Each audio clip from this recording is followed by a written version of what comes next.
السلام علیکم۔ ایک کفن چور کا واقعہ جو ہر نئے دفنائے ہوئے مردوں کا کفن چرا لیا کرتا تھا۔ ایک رات اس کے ساتھ قبرستان میں کیا معاملہ پیش آیا، آئیے جانتے ہیں۔ ایک بزرگ جن کا نام حضرت سیدنا اسحاق رحمۃ اللہ علیہ ہے، آپ فرماتے ہیں کہ ایک شخص ہماری محفل میں آیا کرتا تھا مگر اس کا آدھا چہرہ ہمیشہ چھپا رہتا تھا۔ ایک مرتبہ میں نے اس سے پوچھا کہ تم اپنا آدھا چہرہ چھپائے رکھتے ہو، اس کی کیا وجہ ہے؟ اس راز سے آگاہ کرو۔ اس نے کہا کہ اگر آپ امان عطا فرمائے تو میں اپنا معاملہ بتاتا ہوں۔ کہا کہ بتاؤ اصل معاملہ کیا ہے؟ اجازت ملنے پر اس نے اپنی داستان طرح سنائی۔ اس نے کہا کہ میں کفن چور تھا، میں نے کئی قبروں سے کفن چرائے۔ جب بھی کسی قبر کے متعلق معلوم ہوتا تو فوراً وہاں پہنچ کر کفن چرا لیتا۔ ایک مرتبہ ایک عورت کا انتقال ہوا، جب اسے دفنا دیا گیا تو میں فوراً قبرستان پہنچا۔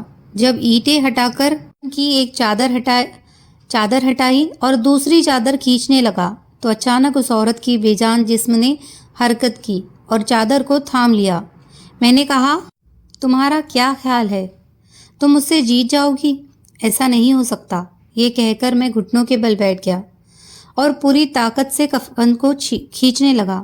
اسی وقت اس عورت نے مجھے ایک زوردار تھپڑ مارا جس کے درد کی شدت سے اقرار ہو گیا اور میرے چہرے پر بہت زیادہ جلن ہونے لگی۔ یہ کہہ کر اس چور نے اپنے چہرے سے کپڑا ہٹایا کہ گال پر انگلیوں کے نشان چھپے ہوئے تھے۔ میں نے کہا اچھا پھر کیا ہوا؟ اس نے کہا کہ میں نے پھر اس کپڑے کو اس پر ڈال دیا اور جلدی میں نے اس قبر پر مٹی ڈال کر دوبارہ سے بھر دیا، اور میں نے یہ ارادہ کر لیا کہ میں جب تک زندہ رہوں گا دوبارہ کبھی بھی چوری نہیں کروں گا۔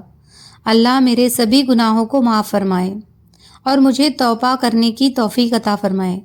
حضرت سیدنا ابو اسحاق رحمۃ اللہ علیہ فرماتے ہیں، اس کفن چور کا سارا واقعہ لکھ کر حضرت سیدنا ابو عزیر رحمۃ اللہ علیہ کی طرف روانہ کیا۔ انہوں نے جواب لکھ کر بھیجا کہ اس سے پوچھو کہ جو مسلمان قبلے کی طرف دفنائے گئے تھے کیا سب کے چہرے قبلے کی طرف ہی تھے یا قبلے کی طرف سے پھر گئے تھے؟ میں نے کفن چور سے پوچھا تو اس نے کہا کہ میں نے جن لوگوں کے کفن چرائے سے اکثر کے چہرے قبلہ سے پھر چکے تھے۔ حضرت سیدنا ابو اسحاق رحمۃ اللہ علیہ فرماتے ہیں کہ میں نے یہ بات لکھ کر حضرت ابو عزیر رحمۃ اللہ علیہ کی خدمت میں بھیجی تو انہوں نے جواب میں یہ تحریر بھجوائی کہ انا للہ و انا الیہ راجعون۔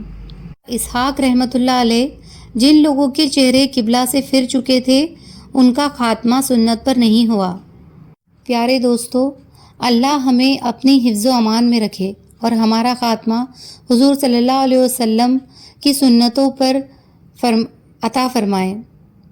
اس داستان عبرت میں ہمارے لیے عبرت موجود ہے کہ کتنا تشویشناک معاملہ ہے کہ جو لوگ سنتوں سے منہ موڑ لیتے ہیں وہ کام شریعت کے مطابق نہیں ہوتے، اور جو دنیا کو دین پر ترجیح دیتے ہیں ان کے ساتھ قبر میں بے انتہائی معاملہ ہوتا ہے۔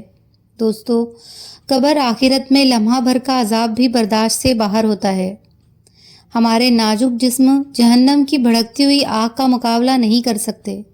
اگر اسی طرح غفلت بھری زندگی گزارتے رہے اور اسی حالت میں موت آ گئی تو وہ ذلت اور رسوائی اور دردناک عذاب کا سامنا کرنا پڑے گا۔